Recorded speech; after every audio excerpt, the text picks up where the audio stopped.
अस्सलाम वालेकुम नाजरीन। सैलाब के दिनों में जहां पानी की तबाहकारियां होती हैं, वहीं एक और बड़ा खतरा सांपों की शक्ल में सामने आता है। आज की वीडियो में हम बात करेंगे सैलाब में सांपों के खतरात और काटने के बाद फौरी बचाव के तरीकों पर। सैलाब और सांपों का ताल्लुक। जब पानी खेतों और घरों और जंगलों में फैल जाता है तो सांप अपनी महफूज जगह छोड़ देते हैं और अक्सर इंसानी आबादियों में दाखिल हो जाते हैं। यही वजह है कि सैलाब के दौरान सांप के काटने के केसेस बढ़ जाते हैं। एहतियाती तदाबीर। सैलाब के दिनों में चंद एहतियाती तदाबीर लाजमी अपनाएं। अंधेरों में हमेशा टॉर्च का इस्तेमाल करें। पानी या कीचड़ में कभी भी नंगे पांव ना चले। बिस्तर, कपड़े या जूते पहनने से पहले अच्छी तरह झाड़ लें और याद रखें कच्चे मकानों, लकड़ी के ढेर और झाड़ियों से दूर रहें। काटने के बाद फौरी इकदाम।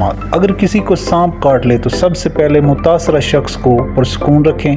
कोशिश करें कि काटा हुआ हिस्सा ज्यादा हरकत ना करे। इस हिस्से को दिल की सतह से नीचे रखें। याद रखें जख्म पर काटने या चूसने की कोशिश हरगिज ना करें। सबसे अहम बात यह है कि मरीज को फौरन करीबी अस्पताल ले जाएं जहां एंटीवेनम मौजूद हो। क्या ना करें, कभी भी जख्म पर ब्लेड ना चलाएं, बर्फ न रखें और कपड़ा कसकर बांधने यानी टर्निकेट से परहेज करें। ये सब नुकसानदेह साबित हो सकता है। नाजरीन, अगर हम इन एहतियाती तदाबीर पर अमल करें तो सैलाब के दौरान सांपों के खतरात से बच सकते हैं। उम्मीद है ये वीडियो आपके लिए मददगार साबित होगी।